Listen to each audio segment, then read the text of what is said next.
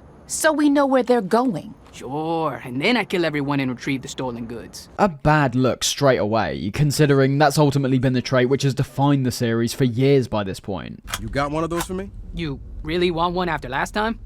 I am not the first person to accidentally shoot a friend by dropping a loaded... Yeah, okay, I don't need a gun. The intro initially makes it seem like we're still in the same realm as Saints Row 4, to be honest, creating our character and getting put straight into what seems to be another highly futuristic scenario once again, where we're fighting alongside these high-tech vehicles while using weaponry that appears equally high-tech. The issues around the dialogue start to arise almost straight away, however, and it's all got to do with how Volition find themselves desperately pandering to a certain demographic, and miserably failing in the process. I can tell you love it. Okay.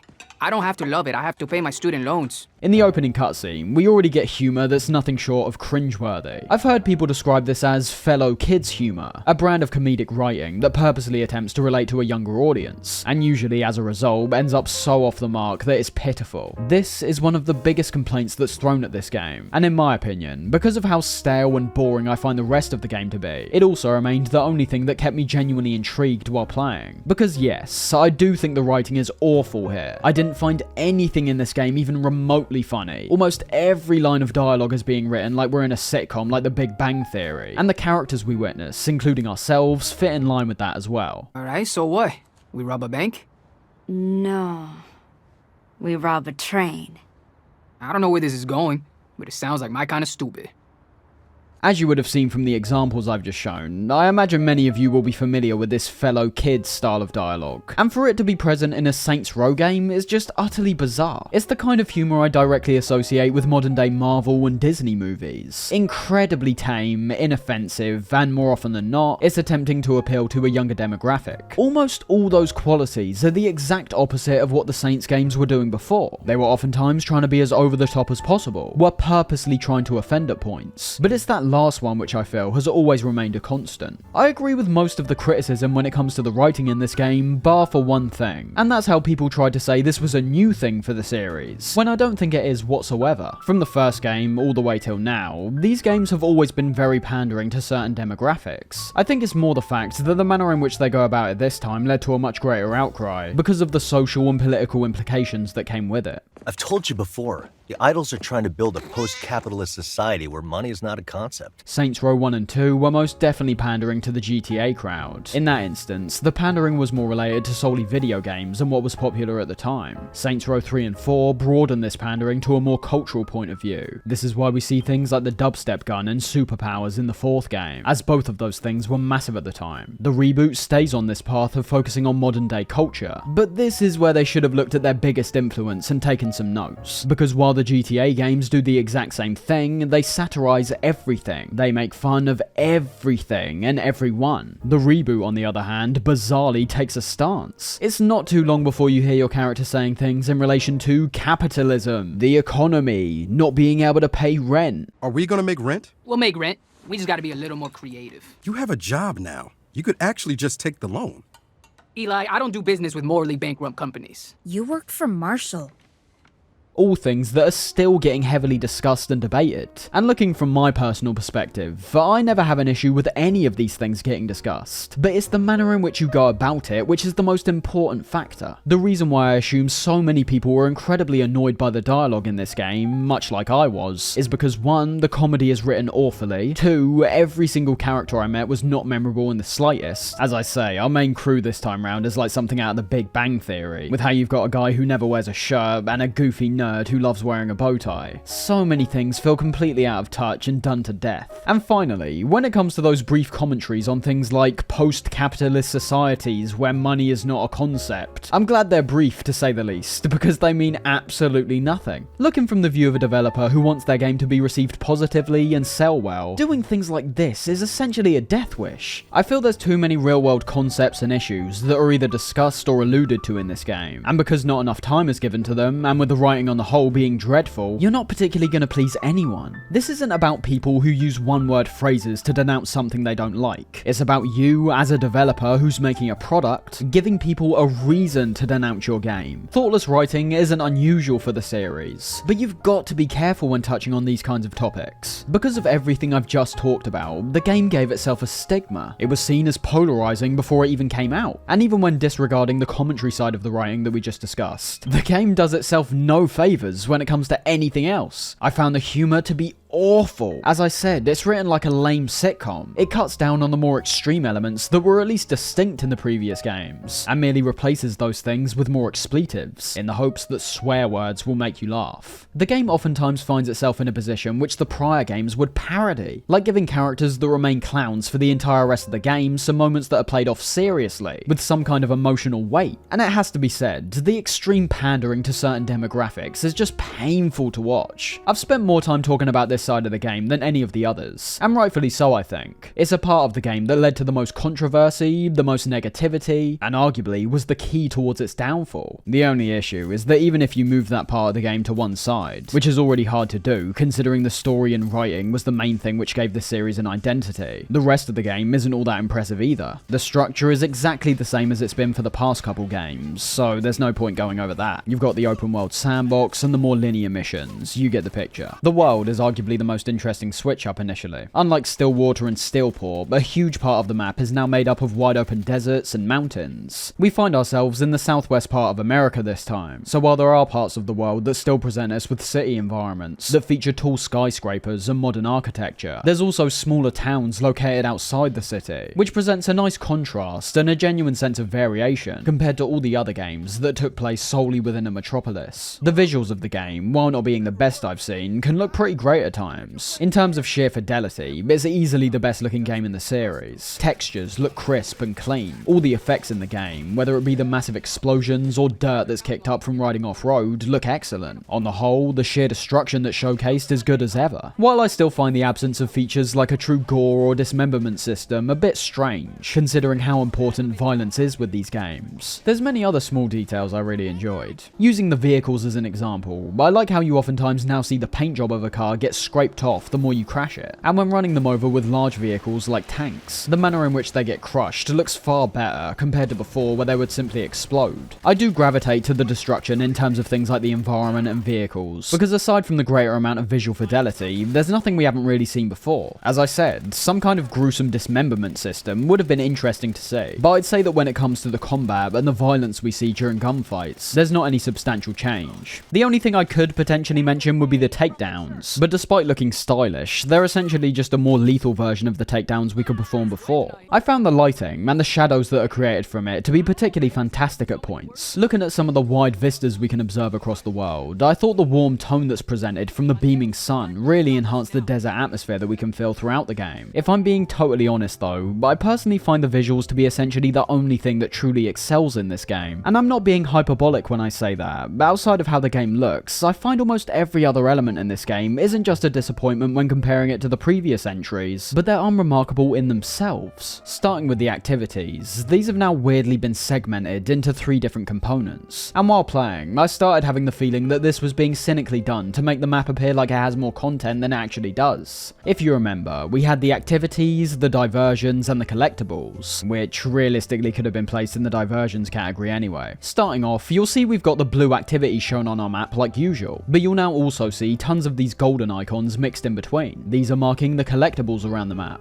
and while in the past we could unlock the ability to see these in previous games, they were never present right from the get-go. The reason I find this to be cynical is that in marking both these things on the map right from the off, it's not just the fact the map now gets filled up with tons of icons, giving the illusion that there's tons to get stuck into, but it's also the fact they're given a sense of importance which neither of them actually have. You can assume this to already be the case for the collectibles. They're no different to collecting the CDs, for example, and that's kind of the issue. You're marking these points on the map that are entirely unremarkable. You travel to one of these collectibles, get a small reward of some cash and XP, and that's it. And that's not even mentioning how the same collectibles are just used over and over again. You get a pretty lame reward for engaging with them, and you're made to do the same thing every time, that being to just press a button. The activities, or side hustles as they're referred to now, are even more of a disappointment, as my expectation of going to find the insurance fraud or mayhem activities was swiftly met instead with a selection of missions that revolve around doing things like surviving against waves of enemies, shooting people in a vehicle and driving to a destination with a package. I was incredibly underwhelmed at first, because the way they're presented to the player will make any fan think this is all the activities now offer. But eventually, when progressing far enough in the story, we unlock a mechanic called Criminal Ventures, a weird evolution of the activity system which I really didn't enjoy, requiring us to buy properties from around the map, which will then give us the chance to play familiar activities like insurance fraud. I personally think there's too many systems at play here, and not enough reward to go along with them, because you understand that we've now got the main missions, many of the ones that were referred to as main actually being what we previously knew as side quests. You've then got the side hustles and collectibles, both of which I find to be fairly unrewarding and not that fun to experience. On top of that, you've got an app called Wanted on your phone that gives you money for completing bounties. And then you've got the criminal ventures. These could have all realistically been condensed into one encompassing option of side content, but I feel it's presented in this way is yet another attempt to trick the player into thinking the series is presenting new ideas and evolving, when really it's the same trick they've pulled several times over at this point. We've got the same old ideas getting repackaged in a slightly different way. When actually experiencing them, you discover this almost immediately, and I can't help but feel many players will be burned by this, and refuse to pursue any of the side content whatsoever. All round, I found the open world experience to feel barren, and worst of all, it felt stale, overdone. Unlike other games, I found myself very early on feeling almost burdened by this stuff, compared to before where I genuinely wanted to roam around and mess about for a while. Here, it felt like I was simply obligated to, so that I can actually give an accurate evaluation of these features. And while the side content does play a big part in this, I can't deny, despite my appraisal of the game's visuals, the general atmosphere does feel a bit dead. Intentional or not, having such a large portion of the map contain wide open landscapes with hardly any people or cars about, it's a very strange feeling to have for someone who's experienced all the previous games. And while you could say this is an evolution I simply need to adapt to, I have to disagree, because I don't think it works to the series' core strengths. Unlike a game like Red Dead 2, which thrives off the quieter moments and taking in the atmosphere of the world. That's because the world in that instance doesn't just look great, but feels so incredibly alive. As I say, the reboot can look pretty good, but it never felt alive to me like the previous games did, especially when it comes to the small towns we can visit. There comes points where hardly anyone's out on the streets, yet when going back to the areas of the map that resemble the more densely packed cities of the past games, those issues pretty much fade away entirely for me. When it comes to the main missions, Jesus, I don't really know what to say. As you've heard me discuss already, the story we see play out within these is one that at times I found to be quite boring, and at other times incredibly annoying. I wasn't a huge fan of the stories in the other games, to be honest, but this game can oftentimes make them look like genius pieces of art in comparison. In summary, most of the game revolves around establishing the Saints, with a small plot thread right at the end of the game where we're betrayed by one of our allies and go after him as a result. I found there to be an issue when it came to the missions themselves, but I also took issue with the general gameplay as well, with the latter applying to the entire game realistically. And that issue relates to how there's nothing which truly evolves here. With the removal of the superpowers, you could naturally assume we are taking a step back in regards to certain aspects, but it's not just a case of paring things down. I find pretty much all the gameplay elements to feel the exact same. There's not that same level of refinement or evolution I could feel with previous games. Because bear in mind, even though a game like Saints Row 4 didn't particularly refine the gameplay of 3, it instead added to it in a very substantial way. Some of the biggest changes I noticed were things like how we now have infinite sprint right from the beginning of the game, how all enemies now have health bars for essentially no reason, and also the reworked takedown and power systems, both of which I didn't enjoy. The takedowns not only start repeating the same animations after a very short amount of time, but the meter which is in the center of our screen that lets us know when we can perform one is massive, and genuinely quite distracting. And the powers, well, they were almost irrelevant to me in this game. They're not superpowers like Saints Row 4 obviously. I thought most of the abilities we have at our disposal were actually pretty useless. The most I actually engaged with the system was in regards to an ability that lets us throw out a proximity mine, and even then, I only used that when there were enemies which were incapable of being shot. Most of the time, brute force is still absolutely the way to go, and as a result, I don't feel there's any great deal of depth to the gameplay. The retraction of the superpowers idea feels like that and only that, and not to mention, with the removal of things like the super sprint and jump, we now obviously find ourselves returning to vehicles as our main way of transport. And when it came to most of the cars I drove in this game, aside from the lightweight nature of them when it comes to how they react to crashes, the turning felt horrendously slow and clunky. I assume the reason for that, however, is to reinforce the power slide feature, and although I could understand someone saying this is a refined version of the drifting system, I actually found it way too extreme. To me, it felt more like your wheels turn into 4 large ice cubes with this game. The degree to which these vehicles slide all over the place, even when travelling at relatively slow speeds, is ridiculous. And even though that's not really an issue when it comes to the Saints games, it's more the fact that I didn't even find it more satisfying or easier to control. If you forgot though, we did start this discussion talking about the missions in the game, and I suppose the reason I went off on a tangent about the gameplay is because there's not much to really say when it comes to these. There's honestly about 1 or 2 missions that actually stood out to me in this game. There's a link between all of these, however, and that's how they all have standout and distinct visuals. When I experienced the dust storm for the first time, I thought it looked genuinely brilliant, and same goes for the closing mission with some of the more abstract visuals. The big issue is that the gameplay and mission structure is so absurdly similar between all of them that hardly anything stands out. This game presents a huge drop off from Saints Row 4, because as you would have heard upon me discussing that game, I saw the missions there as the exact opposite. Almost every single one I played was bringing something new to the table, not just in terms of visuals, but gameplay as well. What we get here though are missions that appear to return to the initial game's formula of utilising the open world a whole lot more, but it's the way way and how it's used which is the biggest problem. The amount of times we're made to wait in a certain area and kill enemies for a while, shoot from vehicles at incoming enemies, destroy objects around the environment. Don't get me wrong, we were doing all these things in previous games too, but it's the extent in which they're repeated that made the experience feel incredibly tiresome after a while. So on the whole, you've got a selection of main missions, and a rather small selection to be honest, with the reboot having the least amount of missions out of all the games in the series. In these missions, we get cutscenes and dialogue that I thought was utterly interminable to listen to most of the time. The story which accompanies this is underwhelming, unimpactful, and ends the game off in a way where I didn't even know what I wanted to achieve. And in a gameplay sense, the way in which most of these are laid out results in a pretty unremarkable experience all round. And that kind of sums up the reboot for me. I would never say I hate this game or anything like that, because I've just got no attachment to it. It's a game which at times felt totally lifeless to me. Much like all games I play, but I'm constantly trying to search for the positives first and foremost. And in this case, I only came away with one, that being the visuals obviously. Like I said, this game had a stigma around it before it even came out, and I was very much aware of that. But in those cases where a game or film is touted as being really bad, I never usually go in with the mindset that many other people have of lowering their expectations. I always try to go into these games with an open mindset. Whether other people like it or not is irrelevant, because there's been way too many instances in the past where I find myself really enjoying games that other people claim are terrible. I unfortunately find myself in a position where I have to agree with all the criticism, just like I found in many parts of its design. It's a game that I describe as being inoffensive, bland, and generally quite average across the board. It lands in that horrible position of being a game that people would rate 5 or 6 out of 10. Not good enough to be thought of as great, and not bad enough to be thought of as terrible. Just an average, run-of-the-mill experience. And that's all I saw it described as at the time, and how I see it described now. But that's it.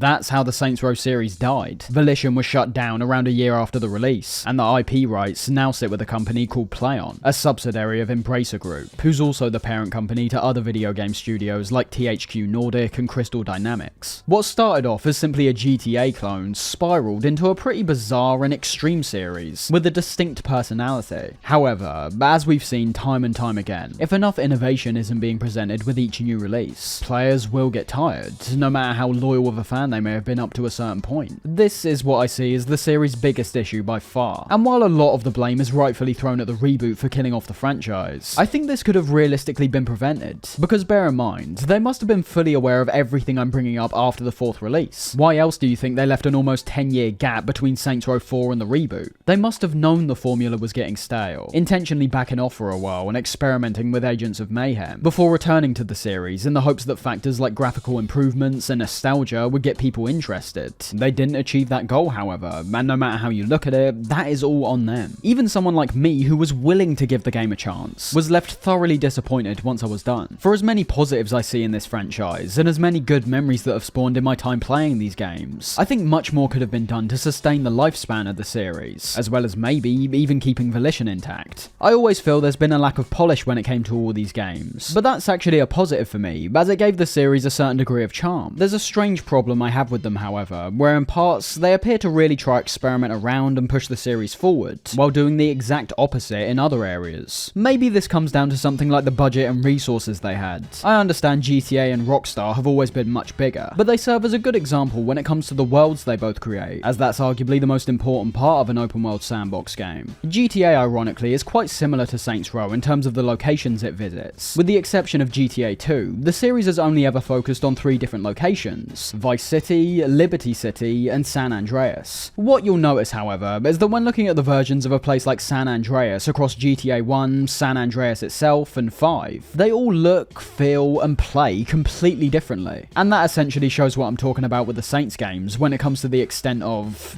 I don't know, complacency, unimaginativeness. Saints Row 1 and 2 have essentially the exact same worlds, with some standout new additions like the prison. Saints Row 3 and 4 have essentially the exact same worlds, with some standout new additions like the alien tech. That's just one example, but it can be applied to so many things. The activities we're doing in each game, the way the missions can be structured, the general gameplay for many of them. Too many people use the reboot as the be and end all as to why the series died, but I think that was the bigger issue that was ultimately at play. For as off the wall and wacky as they made the series, it felt like there were diminishing returns with each new entry. It oftentimes finds itself doing too much in certain areas and leaving others to stagnate. Because of how much it switches everything up from where things began, it turned off older fans and eventually became unappealing to newcomers. Maybe if they approached things differently, the Saints Row series wouldn't have died. But ultimately, if the direction of the reboot was anything to go by, maybe putting it to rest was the best outcome after all.